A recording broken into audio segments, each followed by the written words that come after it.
I'll repeat. The 10th of October was the birthday of distinguished Senator Mohammed Danjuma Goje. On behalf of all of us in the Senate, we wish the former State Assembly member, Gombe State House of Assembly, the former Minister of State Power, former Governor, two-term Governor of Gombe State, 3 times distinguished Senator in the Senate of the Federal Republic of Nigeria, a very happy birthday,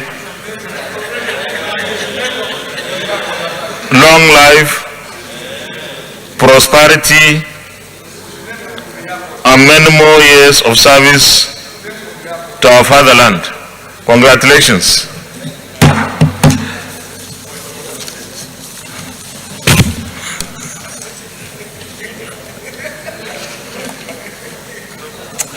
Oh dear. Petitions. The song is Senator Patrick Ayo Akinyelure. Thank you, Mr. President. Distinguished colleagues, my name remains Senator Ayo Akinyelure, representing Ondo Central. Mr. President, distinguished colleagues, presentation of petition not late but referred to the Senate Committee on Ethics from the office of the President of the Senate. Is your mic on? Please use your mic. Thank you, Mr. President. Presentation of petition not late, but referred to the Committee on Ethics from the office of the President of the Senate.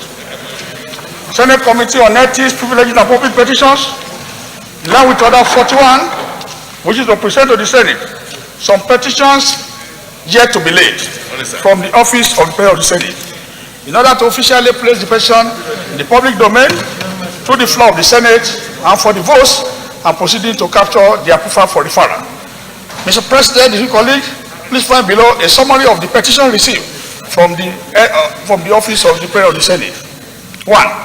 Gabriel Oyebanji against Nigerian Police Force, request for adequate compensation for my compulsory retirement from the Nigerian Police Force on 15 March 1995. 2. Barrister Ayam Michael against Nigeria Agip Oil Company Limited. Subject matter: inhumanity, cruelty, servitude of flagrant disobedience to law of equity, social justice, bad conscience, and deliberate continuous refusal to adequately compensate Chief Ezekiel Iriaye and Chief James Wege over their life-threatening, great bodily harm injuries that render them completely and permanently incapacitated while rendering their services to AGIP, and failure of the company to fully implement resolution of the Senate, a call for Senate intervention for compliance. Number 3, Danjuma Samuel Agbo against Zuma Street West Africa Limited.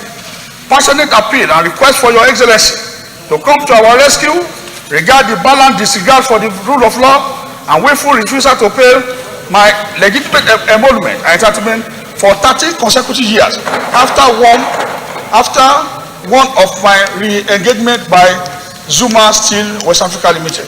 Number 4, Kenneth Yalowe against Shell Petroleum Development Company, request for the Senate intervention for amicable resolutions of settlement. And finally, Mr. President and colleagues, Inspector Sunday Audu against Nigerian Police Force, letter of complaint on butch upgrading exercise of junior police officers. Esteemed colleagues, please, to the best of my knowledge, none of the petition is seeking judicial remedy. Therefore, move, Mr. President, to seek the indulgence of the Senate to lay the above petition before the Senate for official referral to the committee for further legislative action. I so. Thank you very much, distinguished Chairman. Since none of the petitioners is seeking any judicial remedy, you may lay the petitions, please.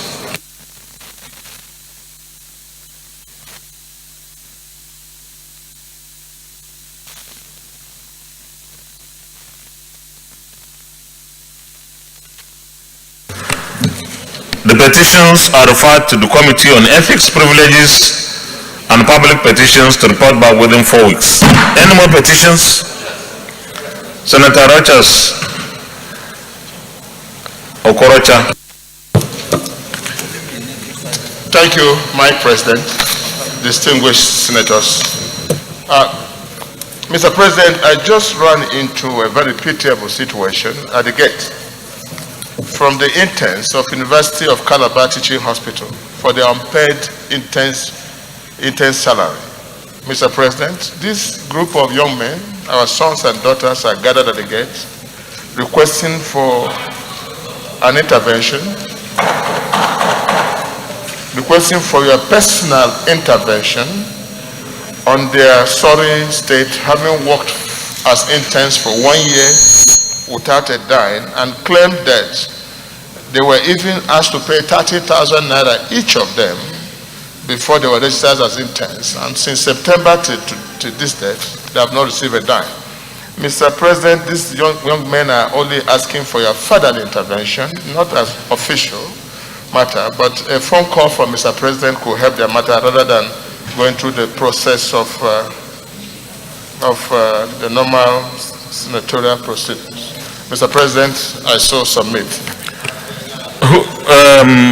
Do you have the name of the association and who denied them? Who are they petitioning against?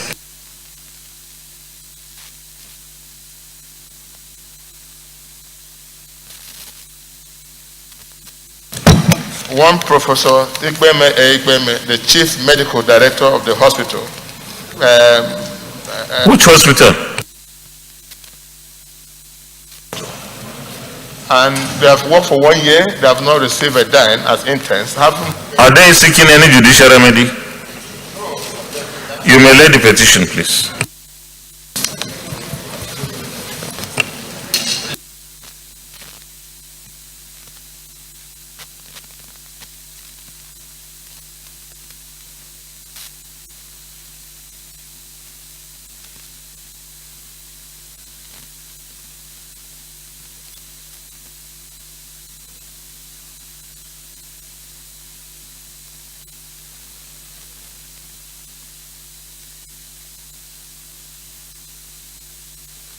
The petition is referred to the Committee on Ethics, Privileges, and Public Petition to report back within 4 weeks.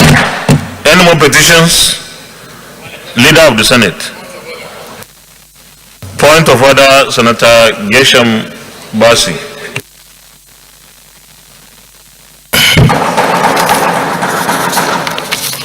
Thank you, Mr. Distinguished colleagues, the chamber is a bit noisy.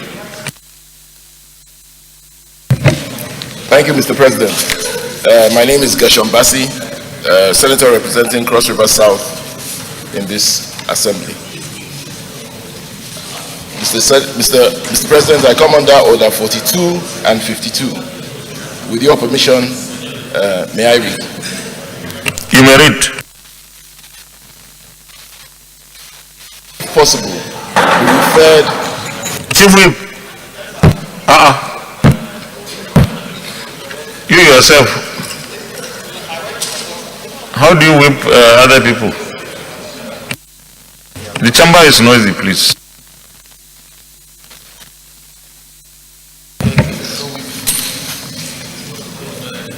The matter for discussion shall, if possible, be referred to the President of the Senate before commencement of the day's sitting, and the President of the Senate shall refuse to allow the claim unless he is satisfied that the matter is definite and urgent.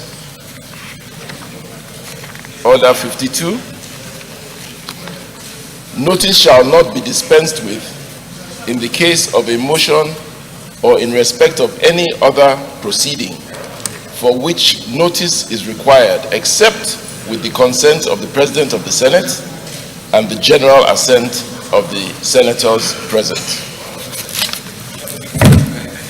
Mr. President, I want to move a motion on Nigeria's bad roads and the impending nationwide strike on these roads. All right, thank you very much, distinguished Senator Geshambasi. Because you have come under our standing orders 42 and 52, it requires that at least you need my endorsement and that of at least 1/5 of senators. So I will put the question. Distinguished colleagues, those in favor of the request of our colleague, Senator Geshambasi, that we allow him to move his motion on Nigeria's bad roads and Nupeng's impending nationwide strike, say aye. Those against, any that have. You may move the motion, please. Thank you, Mr. President. The Senate notes that 36,000 kilometers federal road network is the largest and most valuable single public infrastructure asset owned by the federal government of Nigeria. The Senate further notes that the deplorable state of federal roads in Nigeria have become a national shame and an unnecessary embarrassment as scores of innocent people are kidnapped by bandits, robbed, mutilated, and killed daily in avoidable accidents on account of the bad roads of the bad federal roads. Senate is concerned that the petroleum tanker drivers branch of Nupeng Union of Petroleum and Natural Gas Workers have threatened to cripple the Nigerian economy by a nationwide strike if the bad and shameful Nigerian roads are not immediately rehabilitated. Further concerned that in 2019, I made a call through a motion for an increased funding for maintenance and rehabilitation of our federal highways. The Senate is worried that there has not been improved funding for maintenance and rehabilitation of our federal highways despite several calls. The Senate is further worried that federal highways in Nigeria require the sum of about 215 billion naira per annum to revamp just 3,500 kilometers of federal roads for a period of 8 to 10 years for a total rehabilitation to be achieved. Senate is disturbed that from 2016 to 2020, the actual funds released to FEMA by the federal government for road rehabilitation and maintenance was about 17% of the required sum. Senate is further disturbed that the poor funding and neglect of Nigerian roads has led to the abysmal state of our roads. Accordingly, this Senate resolves to 1. Call on the federal government of Nigeria to immediately declare a state of emergency on federal roads and improve its funding. 2.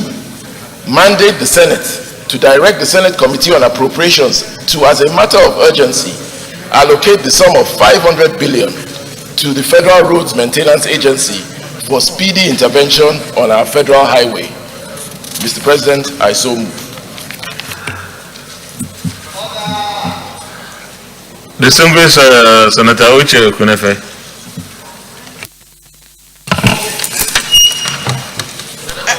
Mr. President, distinguished colleagues, my name is Senator Uche Lilian Efunifiyo.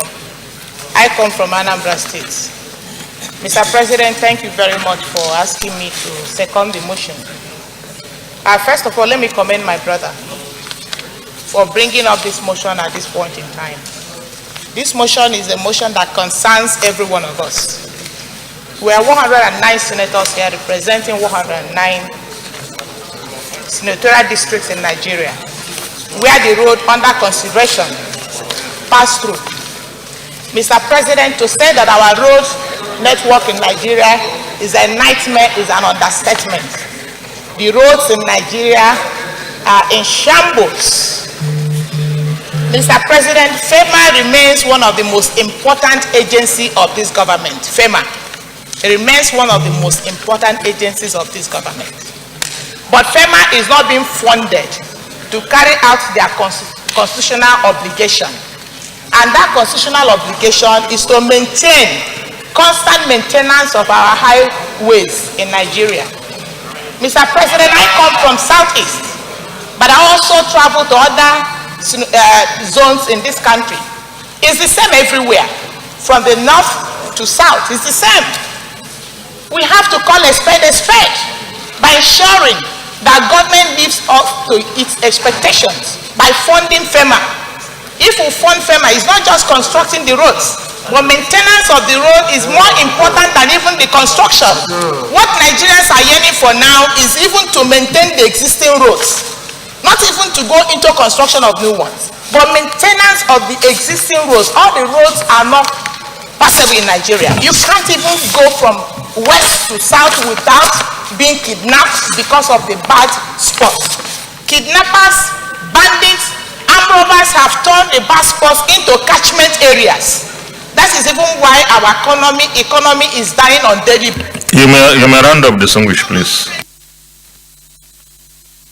And deal on their business. They can't even move for fear of being kidnapped or being robbed. So this motion has come when it should come. What I'm begging you, Mr. President, you are the president everybody is looking up to, because you have the gavel of appropriation. Distinguished, you may round up, please. This is time for us to use this opportunity to ensure that to carry out the application of maintaining the existing rules. Having said that, the federal government has to also partner with the Please round it up, please. Partner with some state governments, because state governments can come together with adjoining states and agree on the modalities of ensuring that the roads that cross across their states are maintained. Nigerians are dying because of bad. Thank you very much. Distinguished colleagues, I will go to the prayers, please. Prayer 1. Call on the federal government to immediately declare a state of emergency on federal roads and improve its funding. Those in favor of prayer 1 say aye. Those against saying it, the ayes have it. Prayer 2, mandate the Senate to direct the Senate Committee on Appropriation to, as a matter of urgency, allocate the sum of 500 billion to the Federal Roads Maintenance Agency, FEMA, for speedy intervention on our federal highways. Does the committee have money that they can just put 500 billion like that? Distinguished, I don't think the committee has money.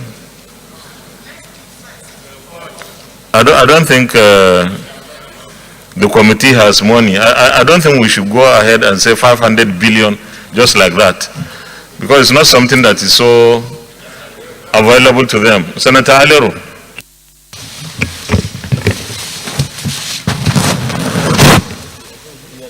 Thank you, Mr. President. Distinguished colleagues, certainly the committee has no money just to put anywhere like that. You know, we still operate based on the envelope given to the Ministry of Works. And they cannot take money from another project and put it in another project. You could recall also, we passed a resolution here in the Senate that emergency repairs need to be embarked upon, because federal roads are in bad shape because of the heavy rainfall we witnessed this year. And equally, our counterpart in the House of Representatives, they passed, the same thing. And we are requesting the Ministry of Finance to release additional funding to road maintenance, particularly for emergency works. And just last week, we had oversight, in the Ministry of Works, and we stressed that there is need for them to embark on emergency repairs, because the roads are really in bad shape. He said they don't have the money. We are in the legislature. We should work out how the money can come out. So I just want to explain that so that my colleagues will understand. Thank you, Mr. President.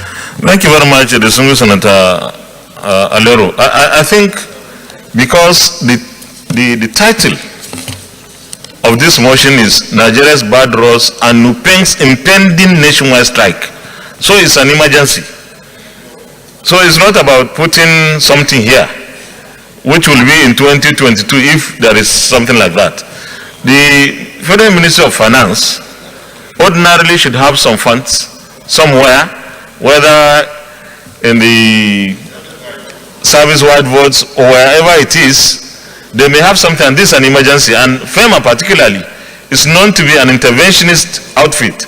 So they should release some money for FEMA, just like suggested by Senator Alero. So can we recount? Okay, Senator Albert Basi Akpan. Thank you, Mr. President. My distinguished and other colleague, Senator Albert Basi Akpan, Mr. President, I rise to amend prayer 2 as follows. That this Senate urges the Federal Ministry of Finance to urgently, as a matter of urgent public importance, release adequate funds to the Federal Road Maintenance Agency, FEMA, for speedy and urgent intervention on all federal roads. I so amend. Senator Ibrahim Hassan Adeja.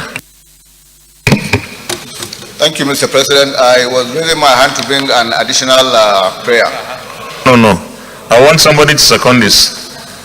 Senator, Deputy Chief Whip. Thank you, Mr. President, distinguished colleagues. I'm Ali Sabi Abdullahi. I second the amendment to the prayers as moved by Senator Basi. Distinguished colleagues, those in favor of prayer 2 as amended, say aye. Those against, say nay. There is an additional prayer, Senator Ibrahim Hassan Adeja. Thank you, Mr. President. Ibrahim Hassan Adeja, Jigawa Northeast. Mr. President, in view of the fact that the irony of the motion is that what I know is that the condition of these roads was made so by the very activities of these tanker drivers, because of the fact that what we see now is gross overloading of tankers and goods carrying trucks on our roads. I happen to have been at a DPR at a point in time where they actually confessed to the fact that they have tried all means necessary to ensure that these tankers load only 3,000 liters. But they have devised means to ensure that they now have what they call super tankers that carry up to 60,000 liters. And once these tankers fly these roads to and fro, you find that the load-bearing capacity of that road was not designed for that, and these roads fail. So I'm bringing out. So what is the additional prayer? The additional prayer, Mr. President, is to direct the Federal Ministry of Works and Housing to immediately reintroduce way bridges on relevant portions of our federal highways to check overloading of trucks and tankers beyond the engineered load-bearing capacity of our roads. Thank you. I need a seconder. Senator Ibrahim Yahya Olurogbe. Thank you, Mr. President. Ibrahim Yahya Olurogbe, Kwara Central Senatorial District. I rise to second the additional prayer as moved by Senator Adeja. I so second. Distinguished colleagues, those in favor of the additional prayer, say aye. Those against, say nay. The ayes have it. Distinguished colleagues, thank you very much for the various interventions. Leader of the Senate. Mr. President, my highly respected and distinguished colleagues, the first business of the day is the presentation of a House bill Senate in my name on the Defense Research and Development Bureau Bill 2021. Mr. President, you may wish to invite the Clerk of the Senate to read the short title of the bill.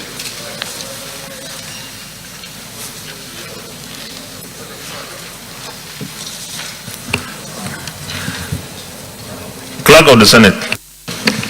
Mr. President, distinguished senators, Defense Research and Development Bureau Bill 2021, HB 1176, first reading. Defense Research and Development Bureau Bill 2021, HB 1176, first reading taken. Leader of the Senate. Mr. President, my highly respected and distinguished colleagues, the second business of the day is the presentation of a bill standing in the name of distinguished Senator Uche Lilian Ekonife on the Federal University of Food Science and Technology Agulu Establishment Bill 2021. Mr. President, you may wish to invite the Clerk of the Senate to read the short title of the bill. Clerk of the Senate. Mr. President, distinguished senators, Federal University of Food Sciences and Technology, Agulu, Establishment Bill 2021. Okay. Federal University of Food Sciences and Technology, Agulu, Establishment Bill 2021, SB 368, first reading taken. Leader of the Senate. Mr. President, my highly respected and distinguished colleagues, the third business of the day is the presentation of a bill saying in the name of distinguished Senator Noda Ladi Dadut on the National Vocational Center, Lanling, Mikang, Plateau State Establishment Bill 2021. Mr. President, you may wish to invite the Clerk of the Senate to read the short title of the bill. Clerk of the Senate. Mr. President, distinguished senators, National Vocational Center, Langling, Mikang, Plateau State Establishment Bill 2021, SB 777, first reading. National Vocational Center, Langling, Mikang, Plateau State Establishment Bill 2021, SB 777, first reading taken. Leader of the Senate. Mr. President, my highly respected and distinguished colleagues, the fourth business of the day is the presentation of a bill sending in the name of distinguished Senator Sadiq Suleiman Umar on the National Health Act 2014 Amendment Bill 2021. Mr. President, you may wish to invite the Clerk of the Senate to read the short title of the bill. Clerk of the Senate. Mr. President, distinguished senators, National Health Act 2014 Amendment Bill 2021, SB 830, first reading. National Health Act 2014 Amendment Bill 2021, SB 830, first reading taken. Leader of the Senate.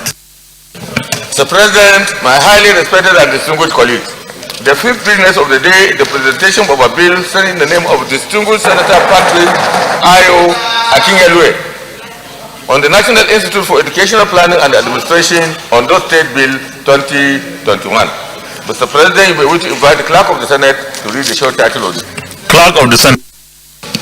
Mr. President, Senator. Okay. Clerk of the Senate, go ahead. Mr. President, distinguished senators, National Institute for Educational Planning and Administration on those States Bill 2021, SB 832, first reading. National Institute for Educational Planning and Administration on those State Bill 2021, SB 832, first reading taken. Leader of the Senate. Mr. President, my highly respected and distinguished colleagues, the first order of the day is a motion standing in my name on the recommittal of some clauses of the Electoral Act No. 6, 2020, Repeal and Reenactment Bill 2021. Mr. President, with your permission, I wish to move the motion. You may proceed, Leader. Thank you, Mr. President.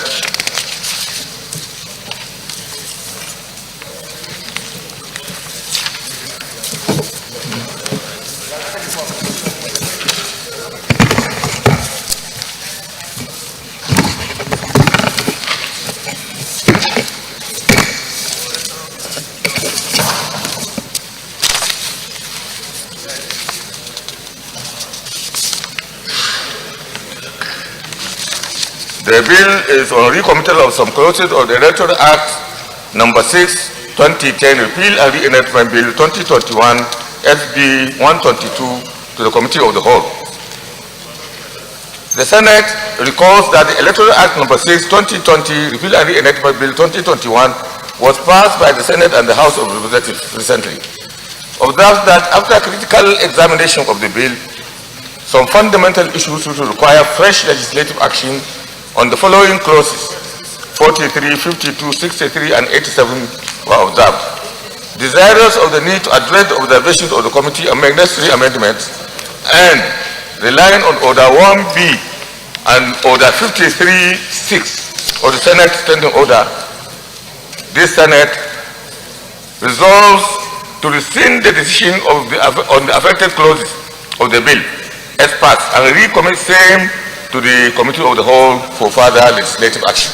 I so move.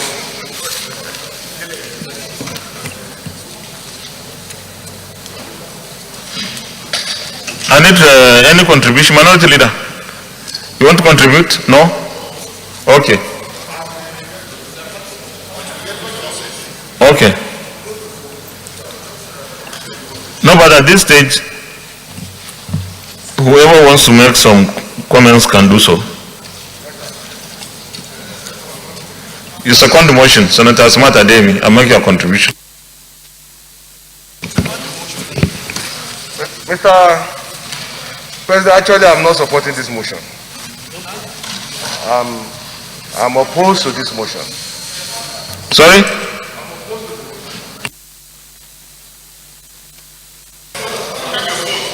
I can't second. Senator Mohamed Adamalero.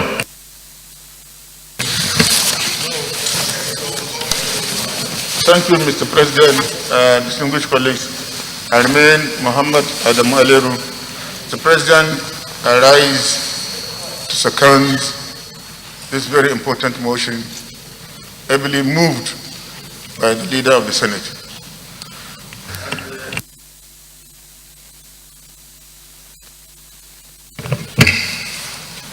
In seconding it, Mr. President, I want to make some comments. First, this is a move that will strengthen and deepen our democracy. This is a move that will make the electoral process very transparent and acceptable. And this is a move that will enthrone real democracy in Nigeria, because it's a move that will make the electorate to select people of unquestionable character. It will make the electorate to vote according to their conscience. It will give them choice. Unlike the delegate system, where money bags will simply hijack the party and enthrone whoever they want to enthrone, regardless of whether it's acceptable or not. But this move will certainly make it possible for good politicians to come in. People that have no money, as long as they are popular, they will come and they will get elected. And such people, Mr. President, distinguished colleagues, will certainly do what the people want them to do. Unlike the situation we have now, that people of questionable character will be elected, and they will not have the interest of the people at heart. So, Mr. President, for this reason, I second this motion, and I urge all my colleagues to support it. Thank you. Senator Smart Ademi, you said you want to oppose. Well, Mr. President, I stand to differ on the issue of the clause that we are reversing. I hold the view, Mr. President, that indirect primary is more applicable to our situation in our country. A good percentage of party members are still, majority are still literate, especially in the rural areas. And they're asking us to conduct, asking them to come and vote, will require a lot of enlightenment rather than having the indirect that would limit the numbers of those who will participate in primary elections. So I hold the view, Mr. President, that it is more cheaper, less cumbersome to have indirect primary elections. I so submit, Mr. President. Okay, as I will go for a positive discrimination. Those senators who are members of the conference committee, I will advise that they just listen to our colleagues. No, please, that's my ruling. You listen to our colleagues because you are going to represent our colleagues there. So, who wants to speak? No, Senator Opeyemi, you are a member of that committee. Okay. Distinguished Senator Opeyemi. Well, Mr. President, distinguished colleagues, I'm Michael Opeyemi Bamidele, and I represent the people of Ekiti Central Senatorial District. Mr. President, I'm in support of this motion, and specifically,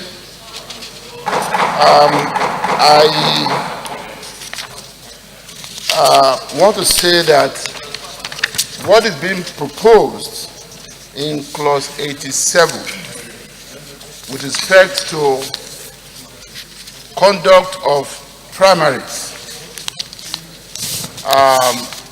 by way of ensuring that every card-carrying member of a political party is able to participate is something that will really advance the cause of our democracy.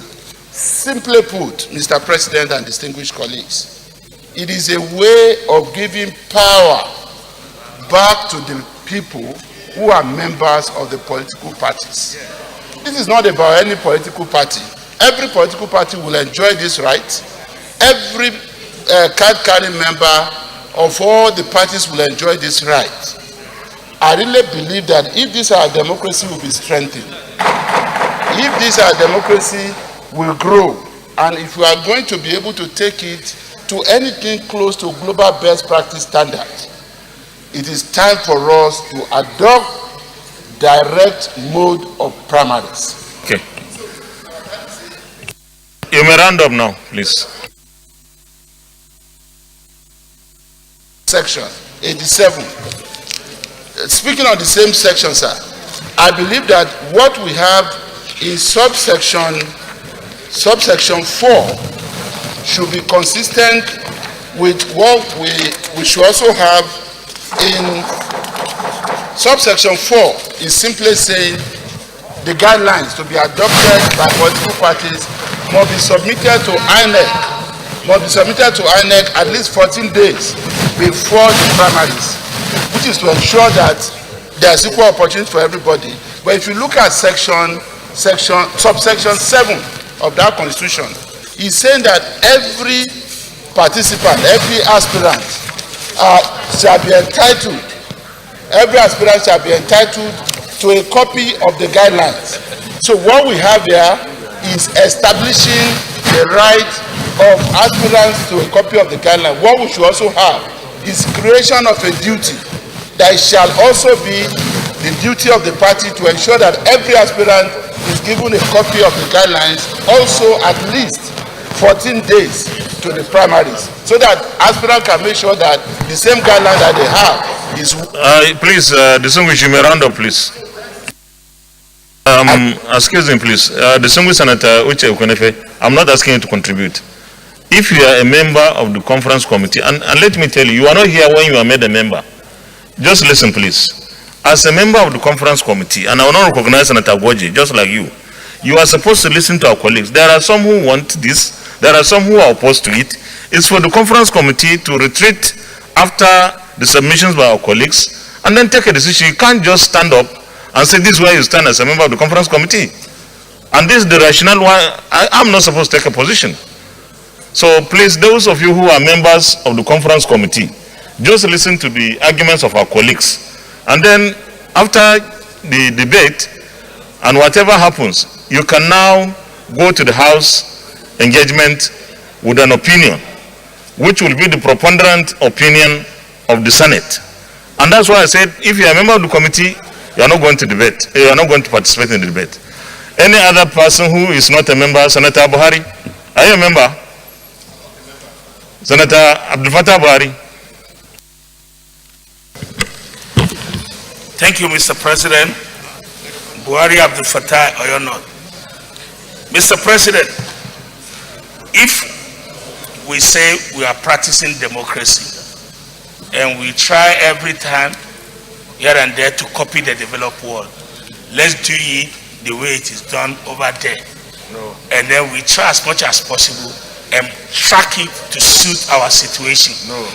When you are doing the direct primary in any party, by the time the results comes out and let's say 30,000 people were INEC registered voter, and your party, you are 13,000, and that 13,000 people came out to vote, whatever figure you got, you can still sleep and snore against the main election, because by the time the election is there, the party people will feel that, look, we are the one who elected him, we are the one, we participated, and we have the full support for him. So it has already solved some of your own problem as a candidate to win the main election, number one. Number two, it helps the people who are members of your party to feel wanted. They are part of the processes, so when the election comes, most of them will run around to contribute for it. I don't see any reason why anybody should be afraid of direct primary. I think with this little submission, I'm supporting direct. Minority Leader. Thank you, Mr. President. Actually, I think that what is going on is that we are focusing on some aspects of this and leaving the most critical one. So I want to thank the leader for amending 43.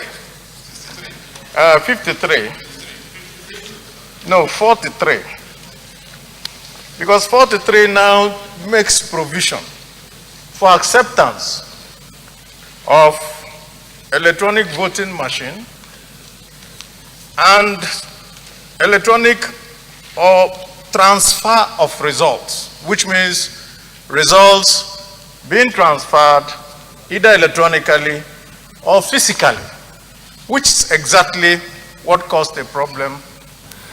No, I think you should get this point right. When you said transfer, transfer is not the same as transmission. Yes, it's not the same.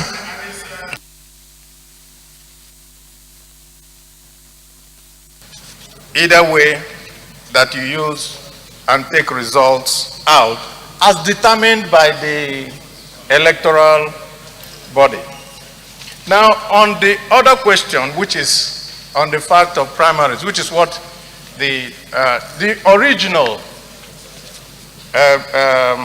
situation was, that parties were left to determine which method suits them. And I think the only problem we have with this one is that not every party has the capacity to be able to organize direct primaries. So I think that we may still have to leave it in the way it is, so that the parties that have the capacity can do direct, parties that don't have the capacity.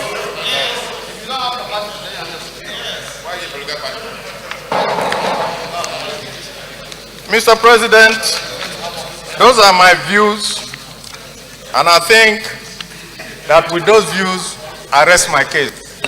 Senator Shaibulau, you raised your hand, didn't you? Thank you, Mr. President.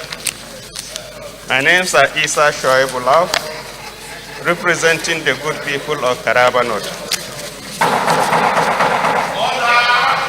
Your Excellency, my distinguished colleagues, I seek to disagree with the amendment of clause 87, which has to do with party primaries.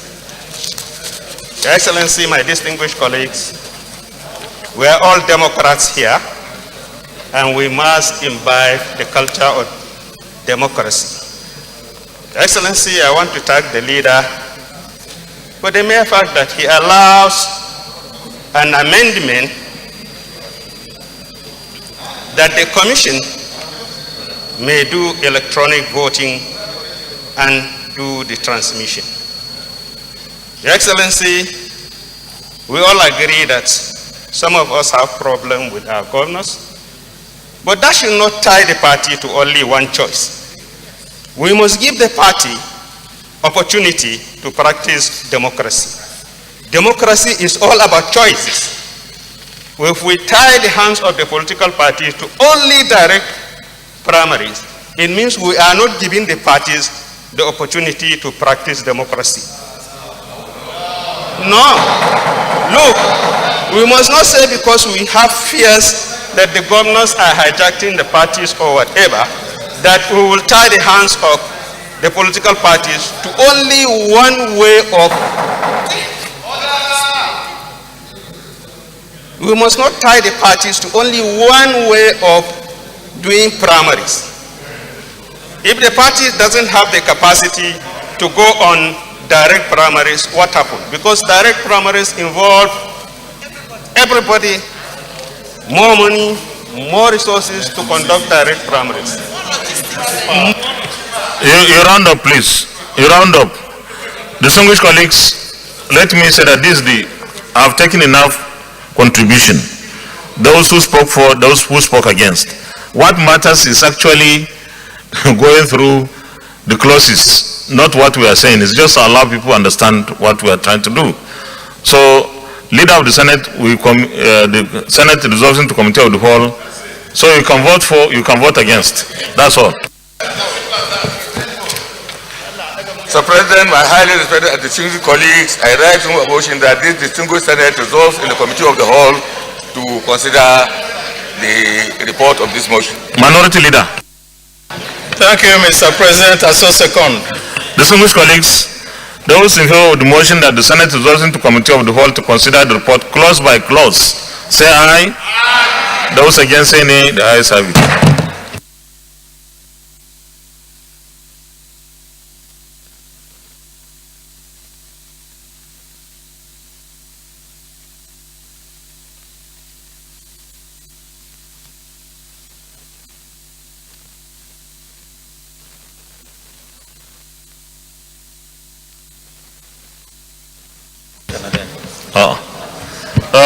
Chief Whip, please, we need a seat for Senator Stella, for distinguished Senator Princess Stella Odua. No, find out where the seat is first. Take her to the seat. Take her to her seat.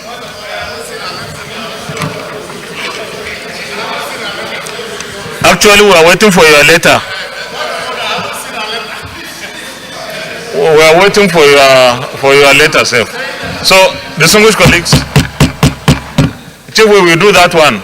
We are going to consider the clauses, and we are considering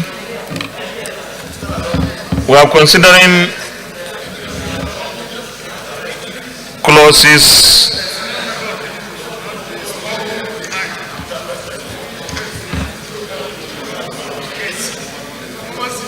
Distinguished colleagues, please listen so that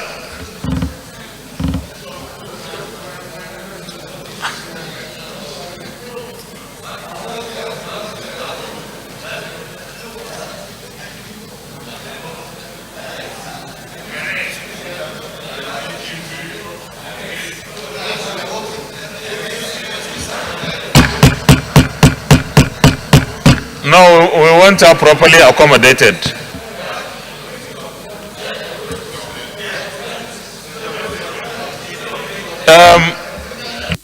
Chief Whip, is that a temporary seat?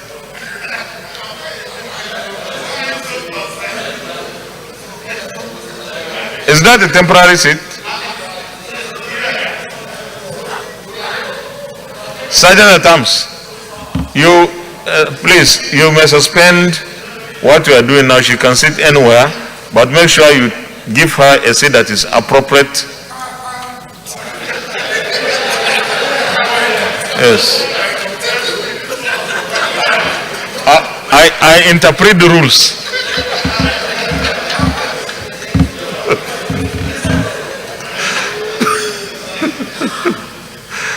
Okay. So, distinguished colleagues, I believe that all of us have our copies. Page 1, we have clause 43. ballot boxes and voting devices. We know what clause 43 is. So those in favor that clause 43, the recommittal, what we are considering is the recommittal column. Those in favor that clause 43 stands part of the bill, say aye. Aye. Those against say nay. The ayes have it. On page 2 is clause 52, conduct of poll by open secret ballot. Clause 52 is on page 2. Those in favor that clause 52 stands part of the bill say aye. Aye. Those against say nay. The ayes have it. Amendment, but we are past that place. What is the amendment? Thank you, Mr. President. If you look at 52.2, it says subject to section 63 of this bill, voting at an election and transmission of results under this bill shall be in accordance with the procedure determined by the Commission, which may include electronic voting. Those last words, which may include electronic voting, are completely unnecessary. If it ends with Commission, it makes a better sense and better drafting. But adding the word which may include electronic voting doesn't make any sense. So I think those last words should go.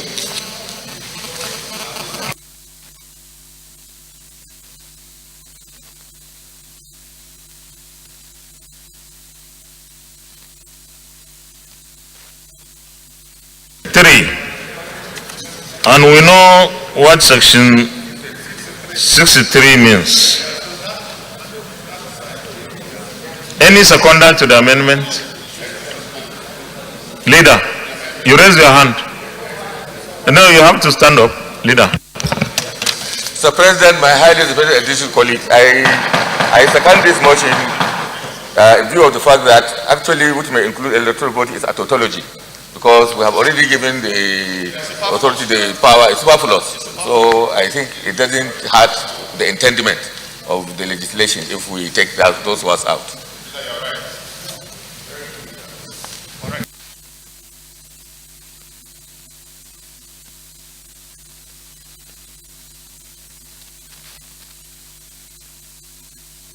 So we have listened to the amendment being sought is to delete which may include electronic voting. So those in favor of clause 52 as amended, say aye. Aye. Those against say nay. The ayes have it. Clause 63. Clause 63 is what was referred to in clause 52. So if we want to know what the implication of 52 is, we read the whole of 63. So those in favor, 63, clause 63 is counting of votes and forms. So those in favor of that clause 63 stands part of the bill, say aye. Aye. Those against say nay. The ayes have it. Clause 87 on page 4. Clause 87 on page 4. Those in favor, amendment.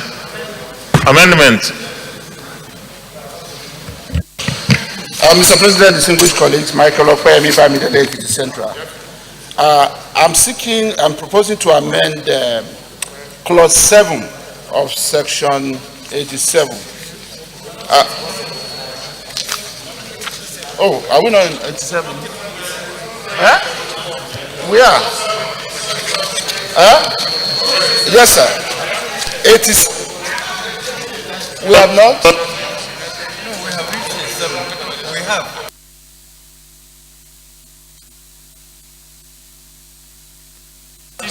(87) sub 7.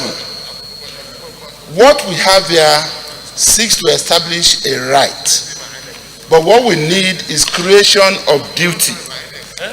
Here it says every aspirant cleared by the party to contest at the primary shall be entitled to a copy of the guideline for the conduct of the primaries in which he or she is participating, is establishing the right.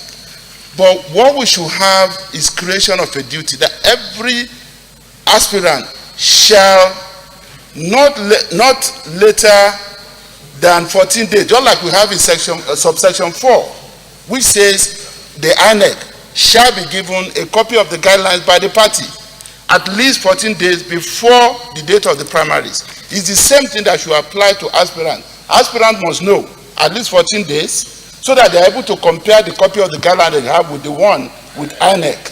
So rather than say they shall be entitled to it without specifying a time, I'm saying it should read, every aspirant cleared by the party to contest at the primary shall, not later than 14 days before the primary election, be given a copy of the guideline for the conduct of the primaries in which he or she is participating. Sir, who shall give is the party. The same party that will give to INEC will also give to aspirants. Any seconder? Senator Ayo Akin-Elure. Thank you, Mr. President. My name remains Senator Ayo Akin-Elure. I so second the amendment as moved by my esteemed colleague. Distinguished colleagues, those in favor that clause 87, those in favor that clause 87 remain as amended, remains part of the bill, say aye. Aye. Those against say nay. The ayes have it. Amendment.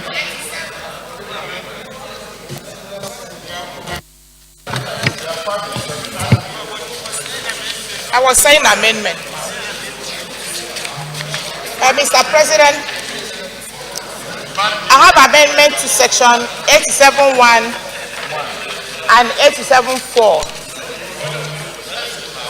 And my amendment is that a political party seeking to nominate candidates for elections under this bill shall hold direct or indirect or any other guideline as prescribed by the political party.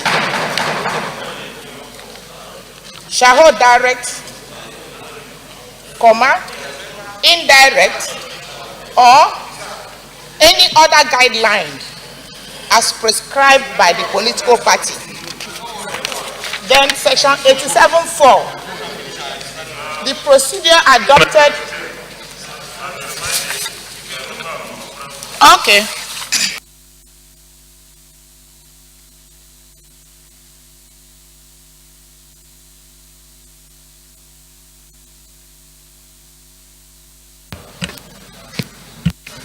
Thank you, Mr. President. Distinguished colleagues, I would like to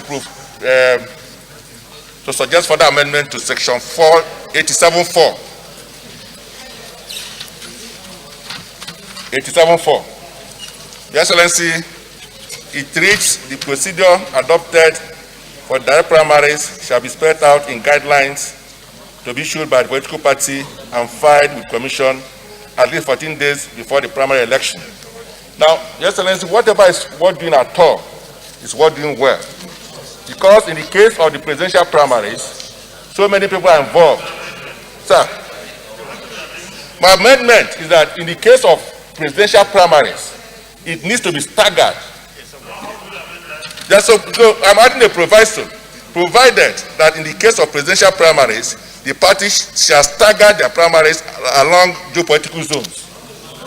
So in that case, the primaries doesn't need to take one. In that case, the primaries doesn't need to take place one day, because this is the American model. Yeah?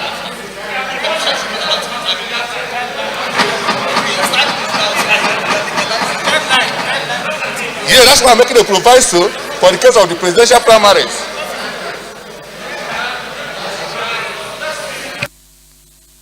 Distinguished colleagues, I need a seconder. I need a seconder. Okay, apparently there is no seconder. Oh. Senator Edi Gyang.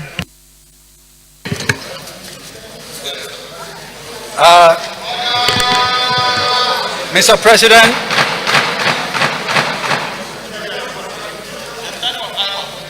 President, distinguished colleagues, I remain Senator Edi Gyang from Plateau North, and I rise to second the amendment that for this proviso that in the where it has to do with presidential election, it should be staggered. I therefore second the amendment as moved by distinguished Senator Ikweremadu. I so second. Distinguished colleagues, those in favor of the amendment to clause 87(4), say aye. Those against, say nay. The nays have it. We go to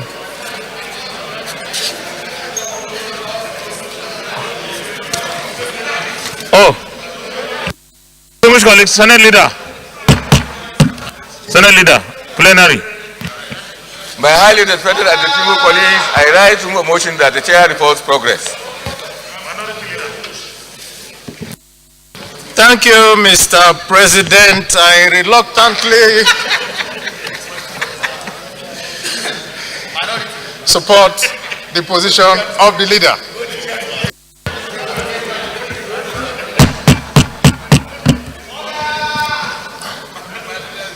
Senate Leader. No, not yet. I have not put the question. I just want to maybe echo and remind you of what he said. He said reluctantly, so you should know your friend. Distinguished colleagues, those in favor of the motion that the Senate reverse the plenary for the chair to report progress, say aye. Aye. Those against, say nay. The ayes have it.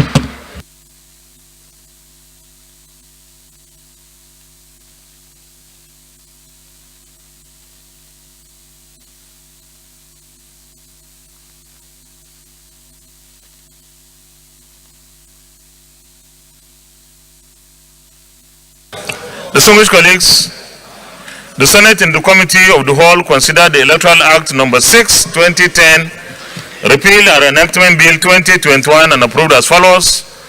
Clause 43 as recommended, clause 52 as amended, clause 63 as recommended, clause 87 as amended. Is this a true reflection of what transpired in the Committee of the Whole? Thank you. Leader of the Senate. My highly respected and distinguished colleagues, I rise to move a motion that this amendment be read the third time. Minority Leader. Thank you, Mr. President. I so second. Distinguished colleagues, those in favor of the motion that this bill be now read the third time, say aye. Aye. Those against, say nay. The ayes have it. Clerk of the Senate. Mr. President, distinguished senators, a bill for an act to repeal the Electoral Act and enact the Electoral Act 2021 and for other matters connected therewith 2021, third reading. A bill for an act to repeal the Electoral Act and enact the Electoral Act 2021 and for other matters connected therewith 2021, third reading taken, and the bill is passed. Thank you very much. Leader of the Senate.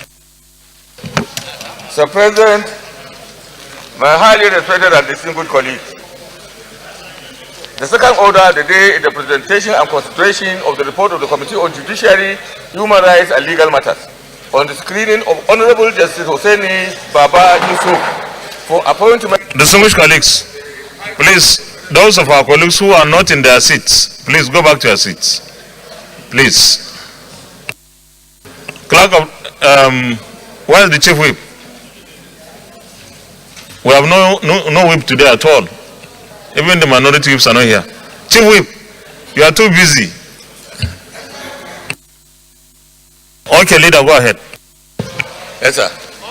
Mr. President, my highly respected and distinguished colleagues, the second order of the day is the presentation and consideration of the report of the Committee on the Judiciary, Human Rights and Legal Matters on the screening of Honorable Justice Hussein Baba Yusuf for appointment as the Chief Judge of the High Court of the Federal Capital Territory, Abuja.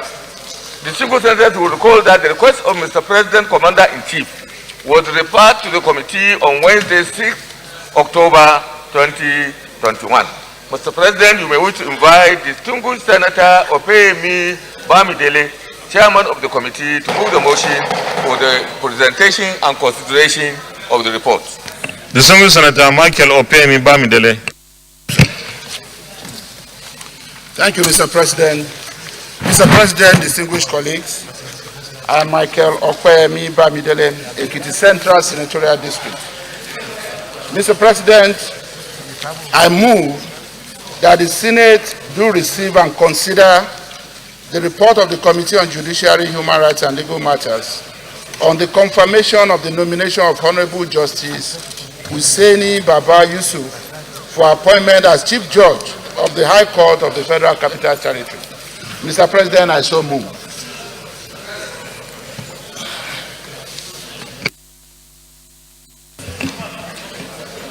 Senator Ibrahim Hassan Eja. Thank you, Mr. President. Ibrahim Hassan Adeja, Jigawa Northeast. I rise to second the motion. Ably move. Distinguished colleagues, the chamber is very noisy.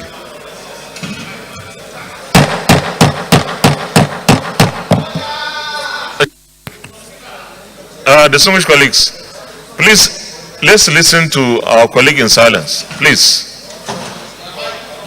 Chairman, Senator Brown Luragbe. Senator Brown Luragbe, please. Please leave the leader, please. Thank you, Mr. President. Once again, I rise to move that the report on the confirmation of the nomination of Honorable Justice Hussein Baba Yusuf for appointment as the Honorable Chief Judge, High Court of the Federal Capital Territory be adopted and approved. I so second. Thank you very much. Distinguished colleagues, those in favor of the motion that the Senate do receive and consider the report of the Committee on Judiciary, Human Rights and Legal Matters on the confirmation of the nomination of Honorable Justice Hussein Baba Yusuf, say aye. Those against say nay. The ayes have it. Chairman, you may lay the report, please.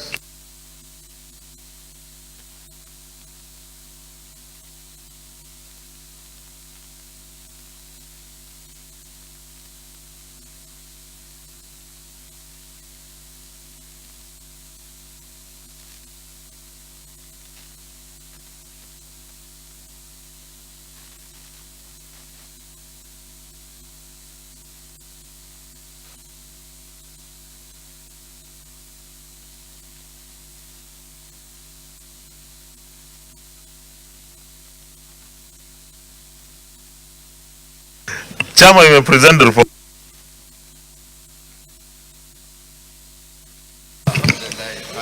Mr. President, distinguished colleagues,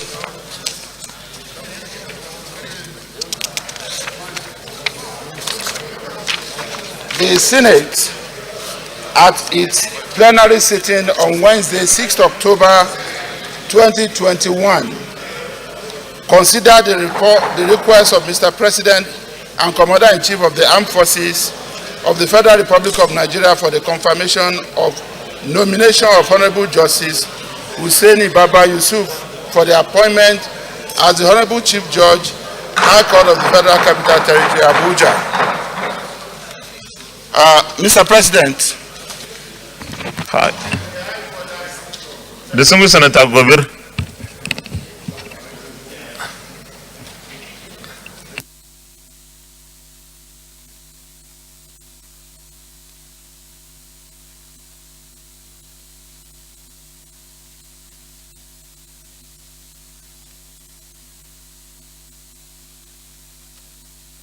Please use your mic.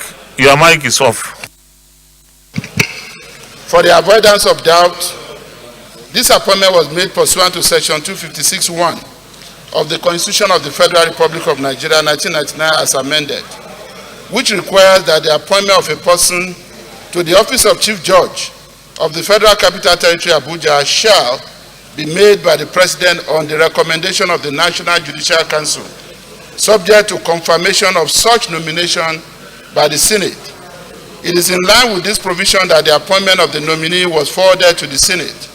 It should be noted, for the purpose of emphasis, that Honorable Justice Hussaini Baba Yusuf is the most senior judge on the bench of the High Court of the Federal Capital Territory, Abuja. He was recommended in order of seniority and preference by the Federal Judicial Service Commission to the National Judicial Council for appointment as the Honorable Chief Judge, High Court of the FCT, Abuja. The committee interviewed Honorable Justice Hussaini Baba Yusuf and received explanation regarding his life, work experience, suitability, competence, and integrity for appointment to the office of the Honorable Chief Judge of the High Court of the Federal Capital Territory, Abuja. Mr. President, distinguished colleagues, I have jumped to page 5 to talk about observations and findings of our committee. The committee, after the screening exercise, deliberated on the nominee's suitability for the appointment and hereby make the following observations and findings. 1, that the appointment of the nominee satisfies the requirements of the Constitution of the Federal Republic of Nigeria 1999 as amended and the Senate Standing Orders 2015 as amended. 2, that Honorable Justice Hussaini Baba Yusuf has a wide range of experience, comportment, exposure, and possesses the requisite leadership qualities of a judicial officer to effectively superintend over a court of such magnitude and complexity, and can exercise restraint and uphold the dignity of the High Court of the FCT, Abuja, and the litigants in the discharge of his official functions. 3, that there is no petition against the nomination of the nominee for appointment as the Honorable Chief Judge of the High Court of the FCT, Abuja. 4, that he was appointed as the acting Chief Judge of the court on 1st August 2021, a position he held on his appointment by Mr. President as the substantive Chief Judge of the court. 5, that there are no adverse reports against the nominee as record checks and other forms of investigation carried out by security agencies did not reveal any negative trace against him. And 6, that the nominee is a fit and proper person for appointment as the Honorable Chief Judge of the High Court of the Federal Capital Territory, Abuja. Our committee recommendation. The Senate Committee on Judiciary, Human Rights and Legal Matters, having screened the nominee and being satisfied about his exposure, experience, performance, qualifications, and competence, hereby recommends that the Senate do confirm the nomination of Honorable Hussaini Baba Yusuf for appointment as the Honorable Chief Judge of the High Court of the Federal Capital Territory, Abuja. I so move, Mr. President, and distinguished. Any comments? Leader of the Senate, Committee of the Whole. Mr. President, my highly respected and distinguished colleagues, I rise to move a motion that this distinguished chamber resolves in the Committee of the Whole to consider this report. Minority Leader. Thank you, Mr. President. As a second. Distinguished colleagues, those in favor of the motion that the Senate resolves into Committee of the Whole to consider the report, say aye. Those against, any the ayes have it.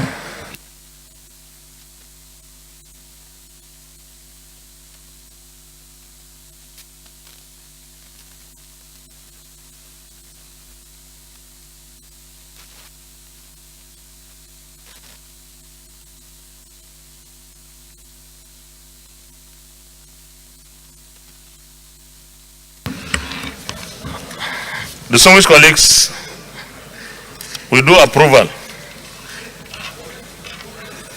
Will the Senate approve the nomination of Honorable Justice Hussaini Baba Yusuf for appointment as the Chief Judge of the High Court of the Federal Capital Territory, Abuja? Those in favor say aye.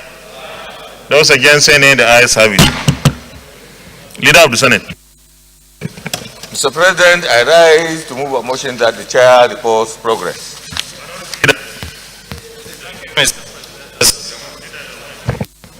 Minority. Thank Thank you, Mr. President. I so second. Distinguished colleagues, those in favor of the motion that the Senate reverse to plenary for the charge to report progress, say aye. Those against, say nay. The ayes have it.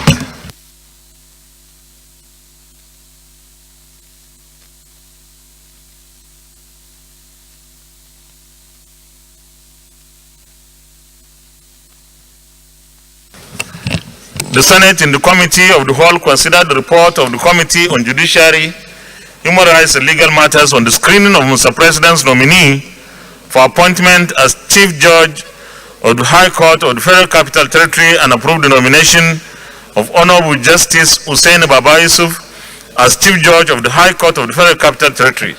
Is this a true reflection of what transpired in the Committee of the Whole? Thank you very much. Leader of the Senate, we are going confirmation. No, confirmation.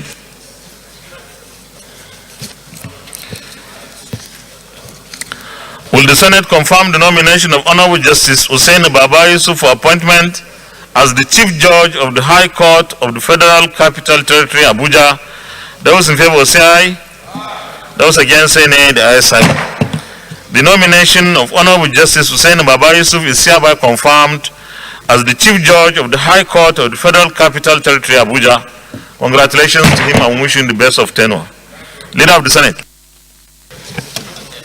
Mr. President, I rise to move a motion. The third order of the day is the second reading of the 2022 Appropriation Bill 2021, Appropriation Bill 2022. Distinguished senators will recall that Mr. President Commander-in-Chief presented the 2022 budget to a joint session of the National Assembly on Thursday, 7th October 2021. And in accordance with our Standing Order 92, subsection 1B, the 2022 Appropriation Bill is deemed to have been read the first time by virtue of the presentation of the bill to a joint session of the National Assembly. Mr. President, with your permission, I move that the 2022 Appropriation Bill 2021 be read the second time. I so move.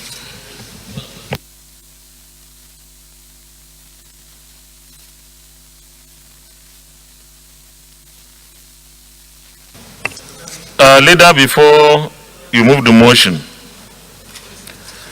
I want to make some comments here. Leader, before you lead the debate, distinguished colleagues, today is the first allotted day for the debate on the general principles of the 2022 Appropriation Bill laid by Mr. President on Thursday last week. And we will have today, we will have tomorrow. A paper was kept there by the Sergeant at Arms for the distinguished senators who wish to make their contributions today to indicate, and those who wish to do their contribution tomorrow to also indicate. So we'll take those who wish to make their contributions today. And as usual, we'll have to time ourselves to enable us take as many senators who wish to speak today as possible. Normally, we allocate 3 minutes per contribution. And the Chief Whip, I don't know, today Chief Whip is very busy. The Chief Whip is supposed to be the timekeeper. So I wish us a very fruitful debate. And the leader, of course, will lead the debate. Leader of the Senate. Mr. President, distinguished colleagues, permit me to lead the debate on the general principles of the 2022 Appropriation Bill, which was laid before this joint session of the National Assembly on Thursday, 7th October 2021 by the President Commander-in-Chief of the Federal Republic of Nigeria. And by virtue of this event, the bill is to have been read the first time. Mr. President, my highly respected and distinguished colleagues, this bill seeks to authorize the issue from the Consolidated Revenue Fund of the Federation the total sum of 16,391,023,917,692 naira only, of which 766,276,616,043 naira only is for statutory transfers. 3,901,952,981,550 naira only is for debt service. 15,483,446 naira only is for recurrent non-debt expenditure, while the sum of 4,891,778,836,654 naira only is contribution to the Development Fund for capital expenditure for the year ending 31st day of December 2022. Mr. President, my highly respected colleagues, we are today here once again called upon by our history and the people we represent, our Nigerian compatriots, to play our role as distinguished senators of the Federal Republic and as statesmen and women. The 2022 budget proposal submitted by the executive is not strange to us because we have earlier approved the medium-term expenditure framework and accompanying fiscal strategy paper. What remains for us today is to examine the principles, the contents and details of which will be sorted out at the committee levels. The 2022 budget is tagged as the budget of economic growth and sustainability. The major highlights of the budget are there, as I stated in the paragraph of my presentation. I hope everybody has a copy. The revenue estimates are also as I have presented in my submission. The 22 expenditure plan expenditure is also as I have presented in the budget. Now, the issue now is to tackle what from the scenario that we can see that the recurrent expenditure is still too high, contributing about not 43% as you have, it's about 67, I later calculated, it's about 67.36% of the total budget. It contains personnel costs and other matters that we all know. These are expenses that are are necessary for destabilizing governments and the polity. It is important to note that operational expenditure and running costs on security, education and health are inside this one. But they themselves are investment in human capital, which is vital to the growth and development of the economy, any economy. So we should not take recurrent expenditure as just wastage of money. It contains certain amounts inside it that are also human capital development in nature. It is expected that fiscal operation of the federal government will result into a deficit of about 6.29 trillion naira, which I showed how it is, we are being financed. It is important that a lot of comments have been made on this deficit. It is important to point out that the issue of revenue shortfall and meeting unexpected emergency can only be tackled in three ways. The first one is to increase taxes. The second is to cut expenditure. And the third is to borrow. The first option is not possible in our economy or feasible because the bulk of our population is made up of poor people who cannot bear the burden and indeed must be supported and raised out of poverty. This requires investment in their productive activities and infrastructure to support same. Similarly, the bulk of our economy is in the informal sector that requires funding and subsidies in order to grow, thrive, and become our future tax base. The second option, which is more dangerous, is to shrink the economy and risk political and economic turbulence by sacking workers, obliterating opportunities, and cutting social services and starving our communities of the services that are vital to their welfare and survival. Even though the third option entails piling up debt, which must be paid in the future, it allows the nation to survive the present challenges and stabilize the polity and economy to enable us to divide the means of growing the economy and paying the debts. If invested properly, debts could provide platform and capacity to pay the debt itself and even catapult the nation into a brighter future. In the 2022 budget, deficit spending has become very necessary in order to ensure that the economy does not relapse into another recession after strongly coming out of the last one with 5% growth rate in second quarter. Deficit financing is mainly to fund capital expenditure. Thus, new borrowing totaling 5.10 trillion naira, are there in the budget. Although there is a growing concern over this administration's resort to borrowing to finance fiscal gaps. Let me state here that the debt level of the federal government is still within sustainable limits. Very importantly, these loans are used to finance critical development projects and programs aimed at improving our economic environment and ensuring effective delivery of public services to our people.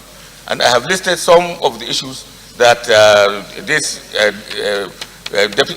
debt is going to be addressed to. We also listed some of the capital projects that are currently going on. However, in spite of these successes, we need to pursue non-debt options, such as concessions and public-private partnerships.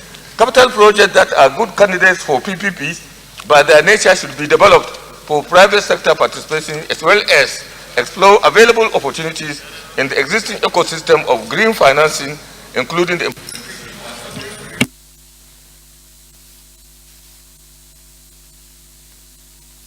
also important to note that a budget deficit of this size requiring more indebtedness is not healthy for the long-term development of our economy. But this must be tolerated now because of the challenges of the times. These times call for deep thought rather than ideologies. The central issue of concern is not debt to GDP ratio, but debt repayment to revenue ratio. Reducing debts without corresponding increases in revenues at this point in time could be catastrophic. Therefore, we must first grow the revenue earning potentials of the economy through targeted investment and fiscal discipline before cutting debt, which is the best way of which is just an instrument of stimulating economic growth. Thus, debt is not a sustainable means of engineering economic growth, but a tool that can be employed for stimulating growth at times of dwindling revenues. It is important at this point to note that the Buhari administration, since its inception on May 29, 2015, had been the most economically jinxed in the history of this nation.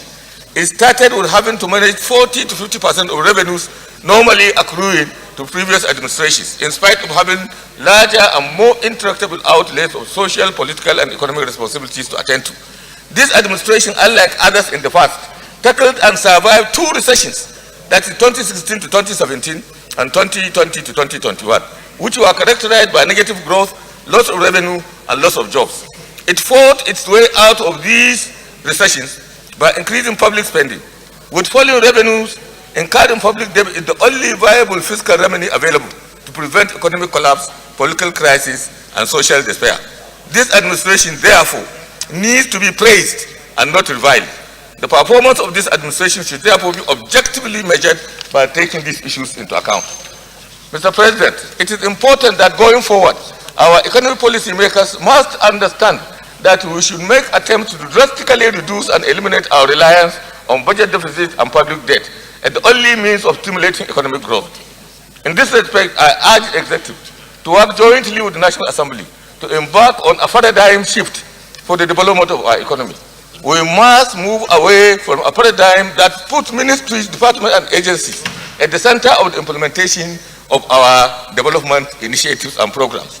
They should instead strengthen their policy-making, supervisory, and regulatory functions. This shift is required to open up the economy for both private and public sector participation individually and jointly. Recent legislations that have been passed by this distinguished National Assembly and assented by Mr. President in the petroleum and gas industry is a step in the right direction. A similar initiative is underway in the central mineral sector. There are also several bills in the legislative pipeline that are designed to unbundle the transportation sector, which we must fast track with the hope that the executive appreciates their necessity at this point in time. This is the railway bill, roads fund, and railway commission, and several others that are in the pipeline of our legislation. This we should fast track to make sure that this is done properly. Similar initiatives in other sectors of the economy have now become imperative. I therefore urge my colleagues to examine the legislative regimes guiding the sectors under their oversight purview in this regard.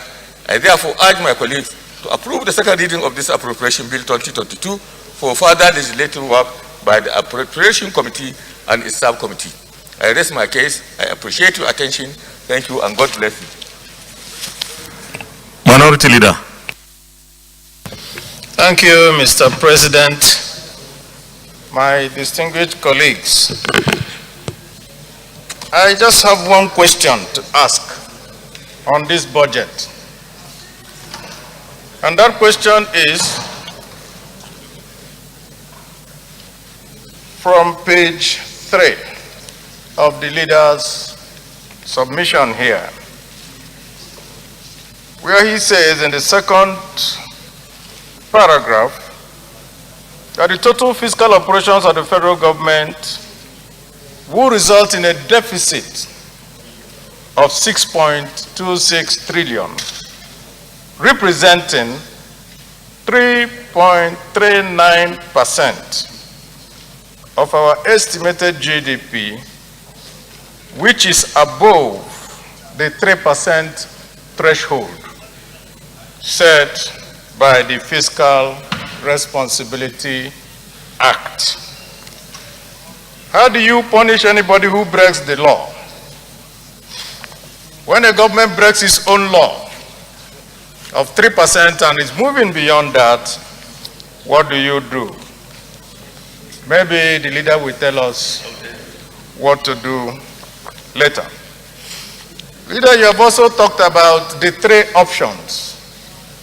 The first option is increasing taxes, and I agree with you that the taxes should not be on our poor citizens, but we can widen the tax net. That is what is supposed to be done.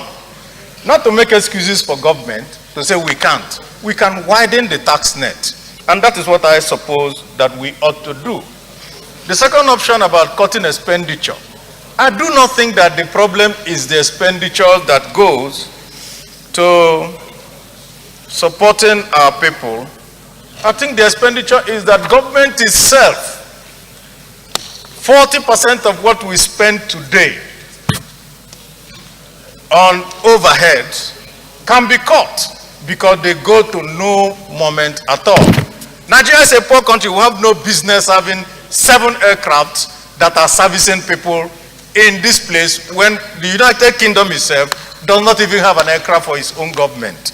So we ought to be able to be very creative in making sure that we know how to cut expenditure. I agree that borrowing, just like you said, is a very difficult thing for us today. But then, just like every other person has said, how do we borrow everything that we earn? Because the economic team of Mr. President has said that we are borrowing 97.7% of what we earn. That means that it leaves us with just 2% for every other thing, which now means that we have to contribute borrowing even to fund ourselves. So we must have to think through this borrowing spree and see how we can reduce it as we go ahead. And Mr. President, we have also looked at the capital expenditure, and part of what we see as the capital expenditure is not being done by the finance, the fiscal side. The monetary policy of the government, they are doing anchor borrower, they are doing fertilizer production, they are doing infrastructure from the central bank. That is wrong. That is not the way an economy is run. The central bank should focus only on its core mandate, which is managing our monetary policy. But getting involved in so many of all these things, as good as they may be, that's a wrong way to run an economy. And with these few words, Mr. President, I want to support the leader in this very poorly produced work. Well, thank you very much. Distinguished colleagues, before I start calling the names of the distinguished senators who have indicated interest to speak today, let me remind us once again that Chief Whip is 3 minutes. So every senator who speaks for 3 minutes, and don't disrupt the thought flow until he concludes in 3 minutes, he or she. Second, leader, leave that your friend for now. I have to exhaust the names here, but even if your name is not here, after I exhaust the names that are here, you can raise your hand if your name is not here, if you want to speak. In fact, you can do so if your name is not here, then I will write it down, provided you will not speak tomorrow. So I'll start with first on the list, the Distinguished Senator Muhammad Adamu Alero, Kebbi Central.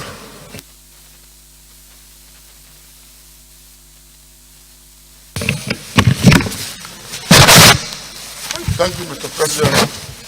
I remain Muhammad Adamu Alero, representing the good people of Kebbi Central.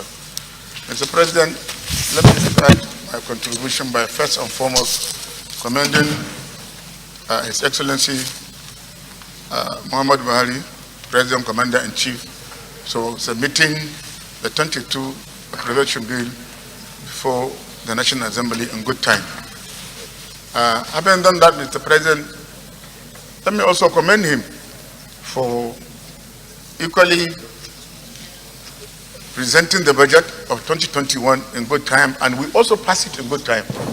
But Mr. President, beyond that, I want us to also urge the executive that whenever appropriation bill is passed and assented to, implementation should start immediately. Mr. President, I'm referring to the Appropriation Act of 2021 that was passed before the end of the year. But surprisingly, Mr. President, the implementation is yet to be done in a number of MDAs. This is not good for us. We tirelessly work and pass this appropriation bill, and we expect it to be implemented by 1st of January every year. And I hope that the executive will do the same.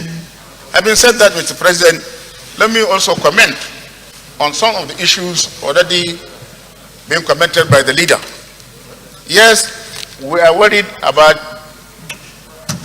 deficit, but as long as that deficit is meant to finance critical infrastructure like railway, roads, power, agriculture, and others, there is no problem.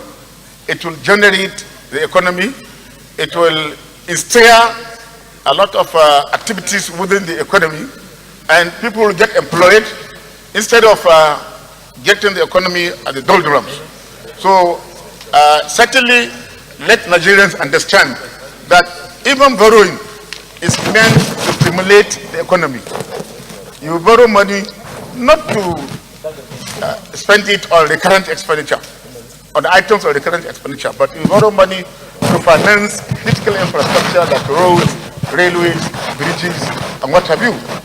And as long as you are doing this, you are leaving a very good legacy behind. And I urge my colleague to understand this very well, and I urge Nigerians to also understand it, that borrowing in a situation like we are today is important and critical in order to get the economy rejuvenated. So I support the idea of borrowing as long as it is committed to critical infrastructure. But Mr. President, on the railway, let me say that I listened attentively to what the Minister of Finance said. I look at the budget, and I also look at the railway plan. Mr. President, virtually every state in the Federation is connected to railway based on what is going on now. The only states that are left out are Kebbi, Sokoto, and Zamfara, and some parts of Niger. I therefore want the Senate and indeed the National Assembly to consider allocating part of the money meant for railway development that we are borrowing from China to linking these three states. Otherwise, we will be marginalized, we will be sidelined, and like we are not, within the, like you're not within the country. I want us to consider this as a priority item that should be considered by the Senate. Mr. President, on the issue of revenue generation, yes, To be honest with you, there are a lot of leakages, there are a lot of loopholes. Distinguished Senator Aleri, you may need to round up now.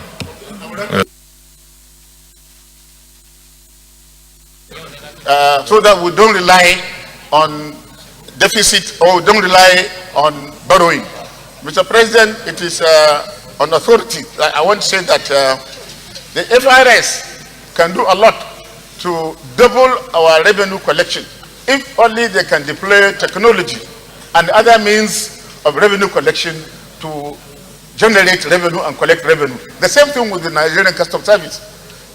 These are two very important generating agencies apart from the NNPC that has been abandoned now because of the PIA. So if we can concentrate on measures that will increase revenue collection, it's better for us than borrowing or going into budget deficit. Lastly, Mr. President, I agree also with the debate by the leader that we should explore other options of financing critical projects like PPP. As a matter of fact, by next week, I'm sponsoring a bill on public-private partnership, whereby these critical projects will be taken by the private sector, as long as there is enabling environment, as long as there are ways and means of recovering whatever money they invest. So I want us really to consider this option of public-private partnership is a way of financing critical infrastructure without relying on the budget or on borrowing or on deficit. Lastly, Mr. President, I want to commend the leadership of the National Assembly for agreeing to pass this budget before the end of this year. It is in line with the legislative agenda already crafted by this Senate. Thank you very much. Thank you very much, distinguished colleagues. Senator Aliyu Umaga Takadawa Moko.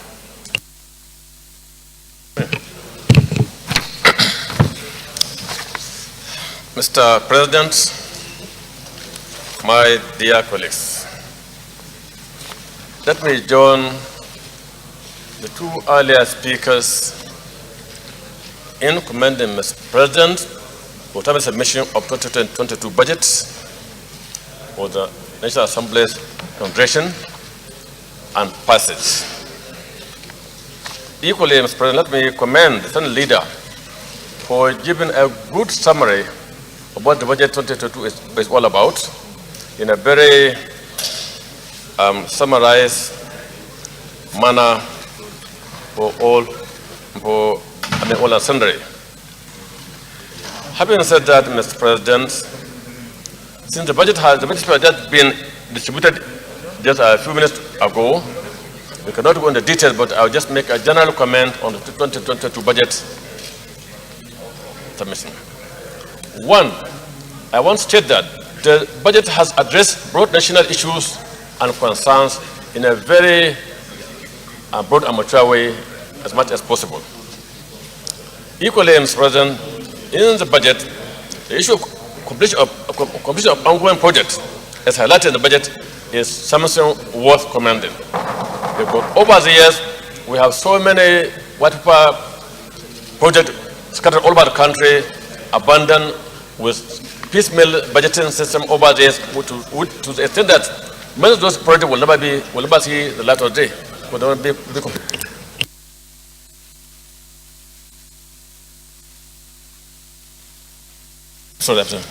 And similar other projects. Mr. President. Equally, Mr. President, the payment of local debt as highlighted in the budget is really commendable, as it will beef up the economic activities within the polity. Finally, Mr. President, and most importantly, the issue of security, as mentioned by the Mr. President, and the commitment shown is something that should be appreciated by all the sundry, to the extent that the departments involved may try to comply and act to the letter of the present language of the budget. We have already suffered enough Really, we from the northwest, even just from the northeast, even other parts of the country are suffering from this insecurity in a very serious manner at all. So it's only fair to us as legislators to do our side function effectively, that all these MDs will put on their toes to ensure results. Because we witness, we pass here the trillions, the billions of naira given to all these MDs in the name of security. And so the result must be seen, Mr. President. Finally, Mr. President, I want to touch on the issue of rail. In 2019 campaigns, when the President was in Sokoto, the Minister of Transport spoke to those parts of the country, that's the of the country, to Kebbi Zampara and another part of the Northwest, that the rail will come across Zampara, Sokoto, and Kebbi. But, sir, two subsequent budgets, that probably is not there. 2022 budget again is not there, which means this part of the country is excluded from this very important service, which is vital for the good growth of this great country. Mr. President, I so submit. Thank you so much. Thank you very much. Before I take the next, let me recognize the presence of Senator Geshambasi. Chief Whip, please look for a seat. I know the princess will bring many more. Princess, thank you for coming here. Yes, I know. The single Senator Nnamani, Chimaroke Nnamani. Thank you, Your Excellency, the Senate President. My name is Chimaroke Nnamani. I represent Enugu East Senatorial Zone. I welcome the opportunity to contribute to this debate, Budget 2022, Budget for Economic Growth and Sustainability, a package of 16.39 trillion naira. My area of interest will be poverty, inequality, unemployment, and social protection. Social protection being health, education, social development, and poverty eradication. For the 52% of Nigerians who live under extreme poverty, they cannot afford their basic needs, food, safe drinking water, shelter, education, and health. 60 million Nigerians without access to safe drinking water, 130 million living under unsafe and unhygienic conditions. Nigeria at the top globally in terms of open defecation, top globally in terms of out-of-school children, about 16 million. In terms of global gender gap indices, Nigeria is 123 out of 153 countries globally. Looking at the budget in the area of social protection, you have education, 1.29 trillion naira, 7.9%. Health, 820 billion, 5%. And poverty eradication, 863 billion, 5.3%. Obviously, this allocation is below the standard recommended by international organizations, UN, AU inclusive, which is ballpark 12 to 15%. I believe that rather than intermittent poverty eradication programs or palliatives, my interest will be advocacy for women, children, and adolescents. That is, providing free maternity care, early childhood care, pre-K education, free compulsory qualitative education with a school meal program, school meal plus because of the attendant health component that will provide immunization, malaria prophylaxis, vitamin supplementation, and also annual health checkup to check for vision, hearing, attention deficit disorder. Extend this program to age 12 to 18. That is the School Meal Plus program, in addition to emphasis on technical education. Another area of interest is youth development. That is to address the expected youth bulge. The expected youth bulge will end up in either a demographic dividend or demographic bomb, depending on the socio-economic factors. If we provide education, provide health, food, infrastructure, skill acquisition and training, agricultural credit schemes, entrepreneurial loans, this youth explosion will result in growth and demographic dividend. If it is not provided, then you're going to have youth restiveness, you're going to have frustration, communal violence, interethnic violence. Thank you. Distinguished Mayor. Okay.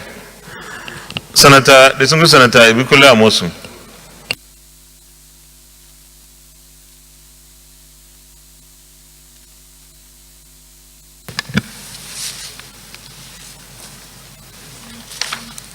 Thank you, Mr. President. Ibikule Amosu, I represent Ogun Central. Mr. President, let me first align myself with the Senate leader on his presentation on the general principle of this budget. Mr. President, let me say that all the underlying assumptions of this budget from the oil benchmark of 57 to the production level of 1.88 million to the GDP and inflation rate, I want to agree with all of those assumptions, except for the exchange rate, which I think the difference, the gap between the official, the 410 that we have adopted, and the reality outside, it will bring about, it will encourage arbitrage, it will encourage round tripping, and it will more or less encourage our people to just be rent seekers.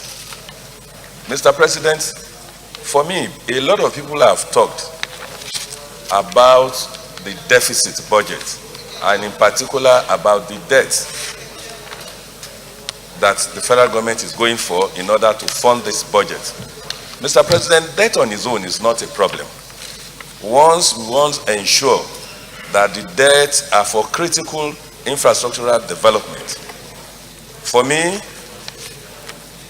what the solution and the problem that I foresee in this budget, it is just revenue, revenue, and revenue.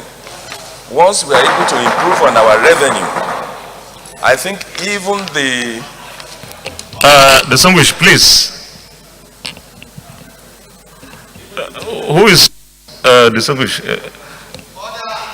Chief Whip. Some people are sitting somewhere else. Go ahead. Thank you, Mr. President. Even the intended borrowing that we want to go for, we may find out that we probably will not need up to that amount if we improve on our revenue. And Mr. President, for revenue to be in place, our infrastructures must be in place. There can be no development without infrastructures. So for me, the question is, what is the best time for infrastructure development? Without developing ourselves infrastructurally, we cannot make the necessary revenue. I've had a lot of my colleagues speaking on employment, speaking on this, our bad road, bad this, bad that. How will it be done? Mr. President, the only way to be done is to ensure that our infrastructures are in place. And that is why even the most virulent critic of this administration, we agree that yes, this administration is doing well on infrastructures. Without it, we cannot, I repeat, we cannot develop. And if you want to correct all these budget deficit that we have on a yearly basis is because our revenue, we are not looking very well into our revenue, and revenue cannot come on its own without this development. So, Mr. President, I want to say that yes, this borrowing may look maybe very high when you compare with the budget size and what have you, and particularly our revenue. But I don't think there are other ways we can go. Unless the federal government is doing what they are doing now, even the PPP that we want to attract, they will not come. They will not, unless they see that, oh, to a considerable extent, this is what the government itself is doing. So, Mr. President, I believe that yes, the deficit is high, the debt that we are going to go for is high, but that is, as we speak now, where we find ourselves, there's really nothing we can do to avoid that. Because what time will be the best time for this infrastructural development? I don't want to repeat all that has been said in terms of everybody. This morning we passed a motion. There was a motion on this our infrastructure that's collapsed. So if nobody is doing it, which administration is going to do it? So I want to believe that we cannot do anything about it. What we need to do is to develop our real sector, our MSME, our cottage industry. We should make them happen. We should them work. And how do we make them work? They will not work without the necessary infrastructures being in place. I want all of us to look at, let me just put it this way, that the Nigerian water in the cup is half full as again being half empty.